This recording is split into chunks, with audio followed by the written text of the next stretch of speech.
Working hard for something we don't care about is called stress. Working hard for something we love is called passion.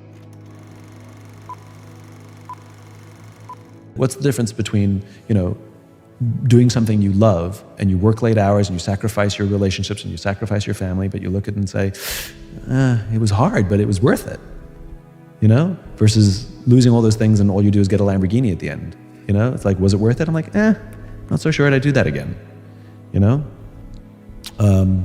so I think that's what purpose and cause provide us, is they give us a reason for the sacrifice. That's what love gives us. It gives us the reason for the sacrifice. That's what children do. They give us the reason for the sacrifice. Your life will profoundly change when you have a child. Is it worth it? Yes. Is it easy? No. Every person I've ever talked to who has children say it's the most difficult thing they've ever done. And if you ask them if it's worth it, they all say yes. That doesn't go together, I work with the Navy. I've worked with the Navy SEALs, and I asked them, how do you pick the guys that go on SEAL Team 6, right? Because they're the best of the best, the best, the best.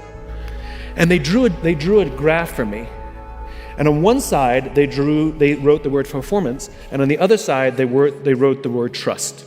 The way they define the terms is performance on the battlefield and performance off the battlefield. So this is your skills. This is, did you make your quarterly earnings, however you want to translate it, right? Performance, it's traditional. This is, how are you off the battlefield? What kind of person are you? The way they put it is, I may trust you with my life, but do I trust you with my money and my wife? They're SEALs. This is what they told me. Nobody wants this person, the low performer of low trust, of course. Of course, everybody wants this person, the high performer of high trust. Of course. What they learned is that this person, the high performer of low trust, is a toxic leader and a toxic team member. And they would rather have a medium performer of high trust, sometimes even a low performer of high trust, it's a relative scale, over this person. This is the highest performing organization on the planet, and this person is more important than this person. And the problem in business is we have lopsided metrics. We have 1,000,001 metrics to measure someone's performance and negligible to no metrics to measure someone's trustworthiness. And so what we end up doing is promoting or bonusing toxicity in our businesses, which is bad for the long game because it eventually destroys the whole organization. The irony is it's unbelievably easy to find these people. Go to any team and say, who's the asshole? And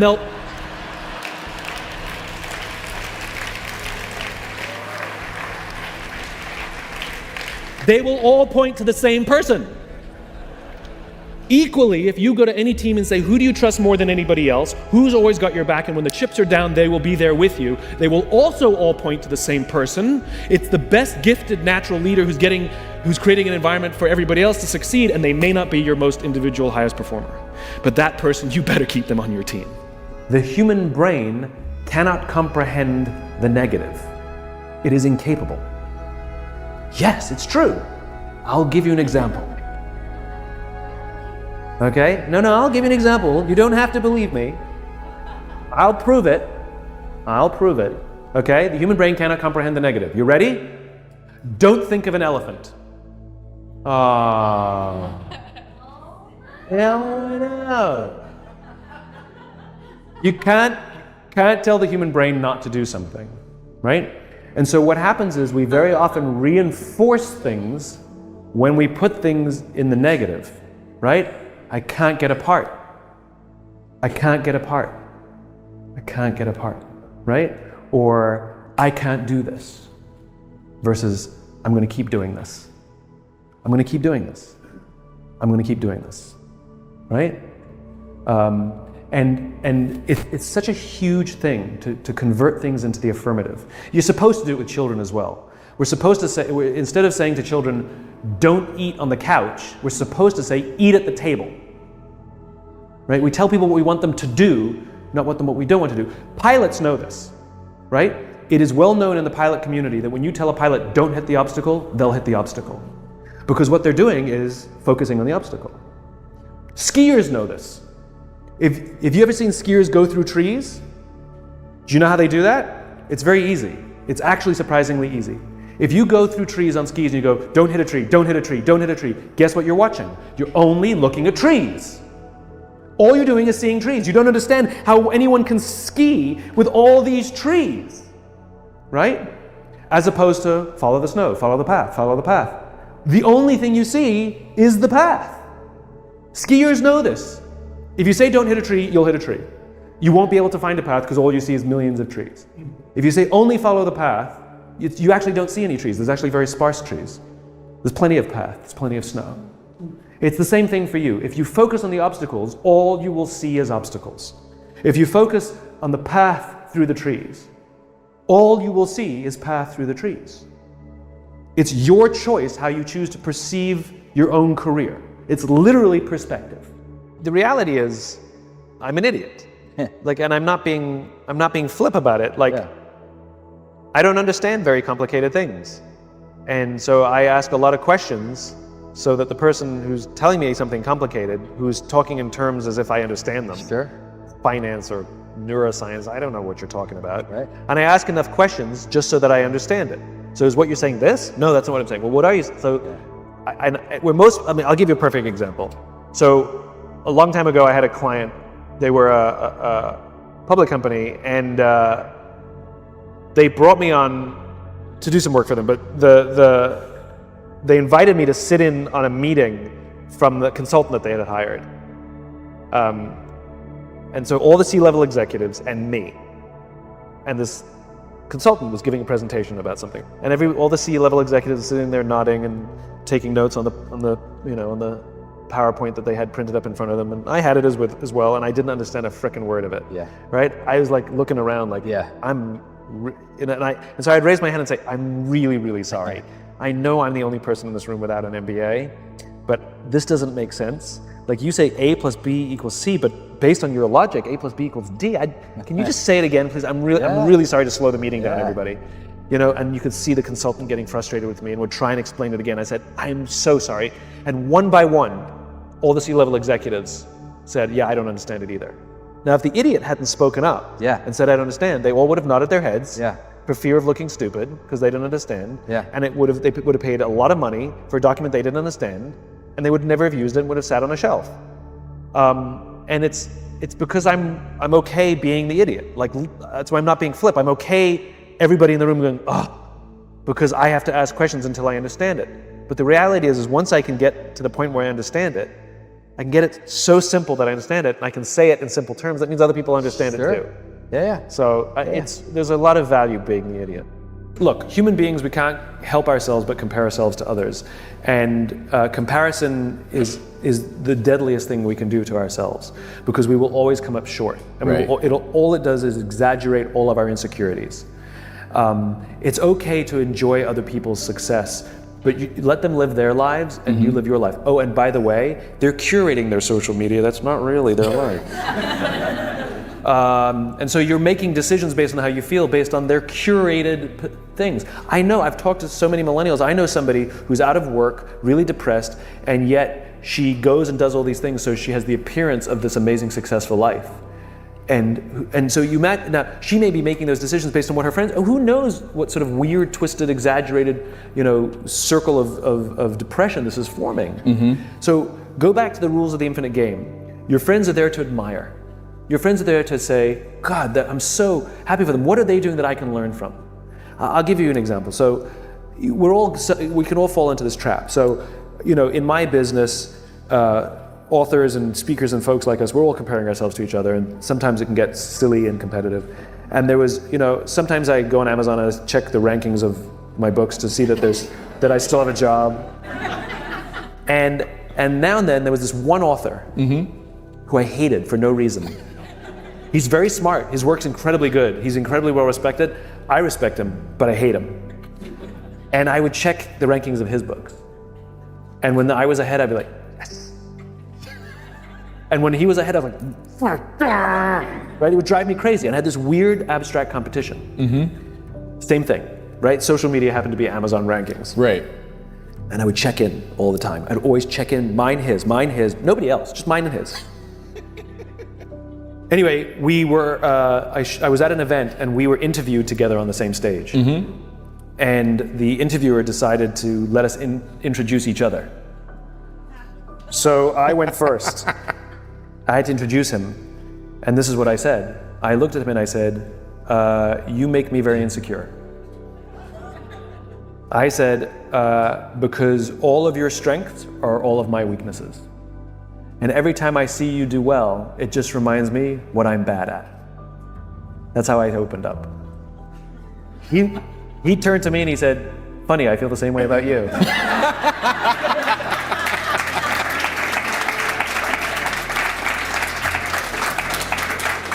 And now we love each other. Because I realized that he's really good at what I'm bad at. So by me getting to know him and really learning to love him, I'm realizing I'm getting better at those things. And I'm taking more pride in the things that I'm good at rather than thinking I have to be good at everything he's good at. Right? So it's healthy to grow our own strengths and rather than be intimidated by the strengths of others. The Navy SEALs are one of the highest performing organizations on the planet, and a former Navy SEAL was asked, who makes it through BUD/S? Who makes it through the selection process to become a SEAL? And he said, I can't tell you who gets through, who makes it, but I can tell you the kind of people who don't make it.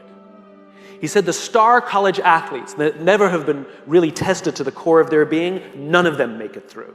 He said the preening leaders who like to delegate everything, none of them make it through. He said the big tough guys that come in with huge muscles, covered in tattoos, and want to prove to everyone how tough they are, none of them make it through. He said some of the guys that make it through are skinny and scrawny. He said some of the guys who make it through, you will see them shivering out of fear. He said, but every single one of them who makes it through, when they're emotionally exhausted, when they're physically exhausted, some way, somehow, they're able to dig down deep inside themselves to find the energy to help the person next to them. Service, giving to another, having their back, is what makes the highest performing teams in the world. Not their strength and not their intelligence. It's their willingness to be there for each other. What vulnerability means is you create an environment in which someone feels safe enough to raise their hand and said, I don't know what I'm doing. You've given me a job and I haven't been trained to do it. I need help. I made a mistake. I screwed something up. I'm scared. I'm worried.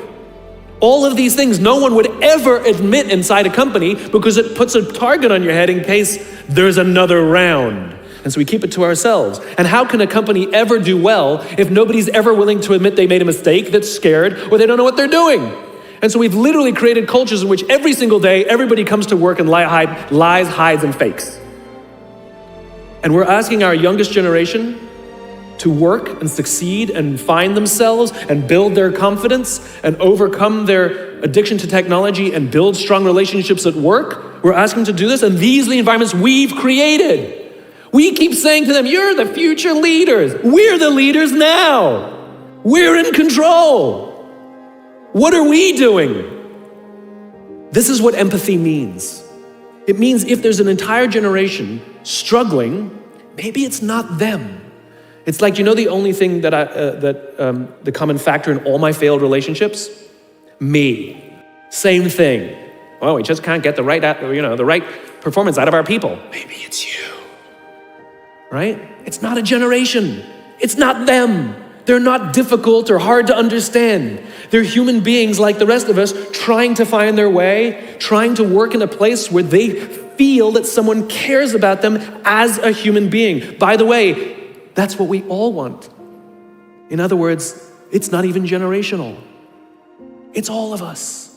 This is the practice of empathy, that if we're struggling to communicate to someone, if we're struggling to help someone be at their natural best, I'm tired of people saying to me, how do I get the best out of my people? Really, that's what you want? They're like a towel, you just wring them. How can I get the most out of them?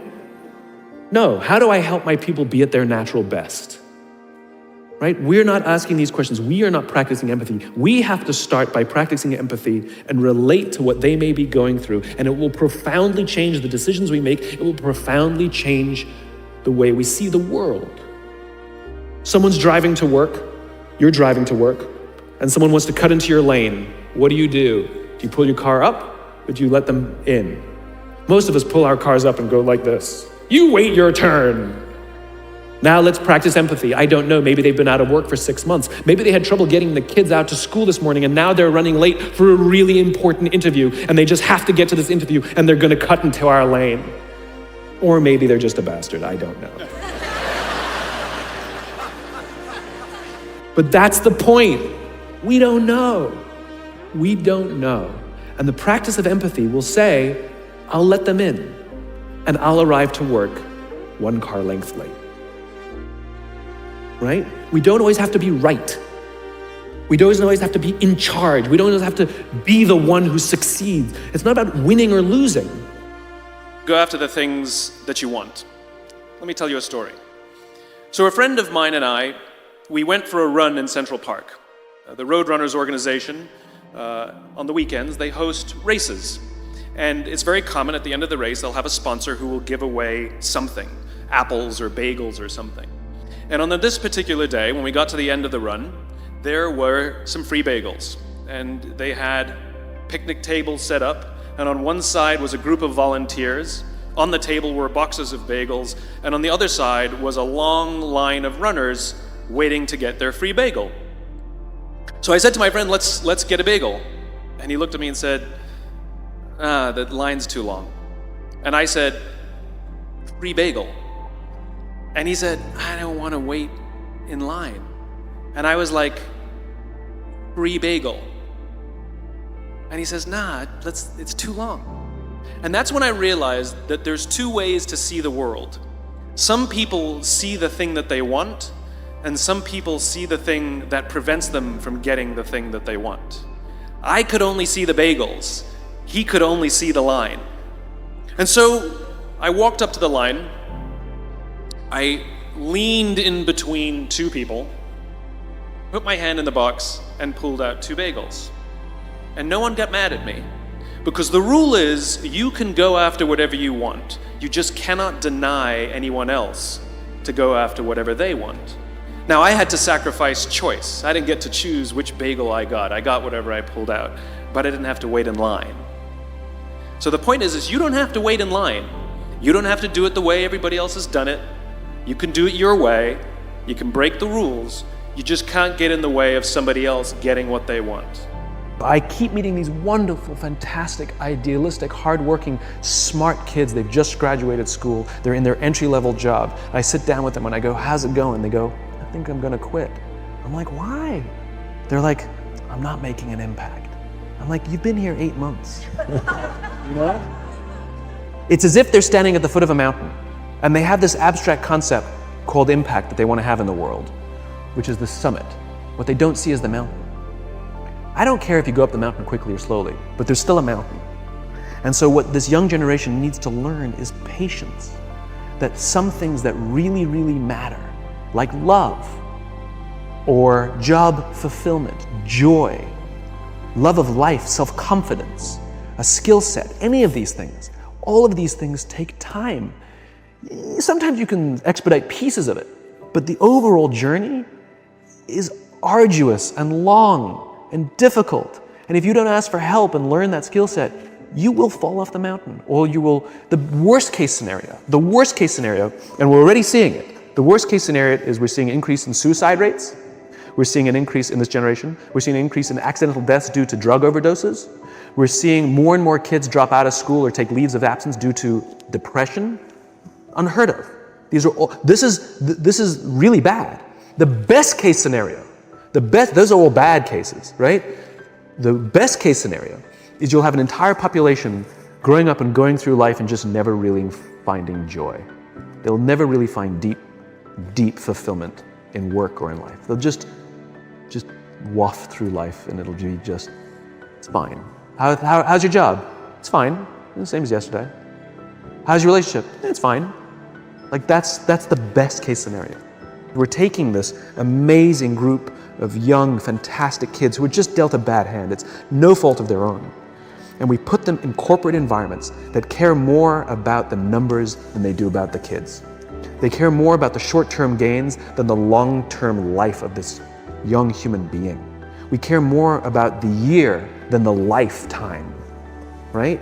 And so we are putting them in corporate environments that aren't helping them build their confidence, that aren't helping them learn the skills of cooperation, that aren't helping them overcome the challenges of a digital world and finding more balance, that isn't helping them overcome the need to have instant gratification and teach them the joys and impact and the fulfillment you get from working hard on something for a long time that cannot be done in a month or even in a year. When you know that the day that you admit you can't do it, someone will be there and say, I got you. You can do this. That's what gives you the courage to do the difficult thing.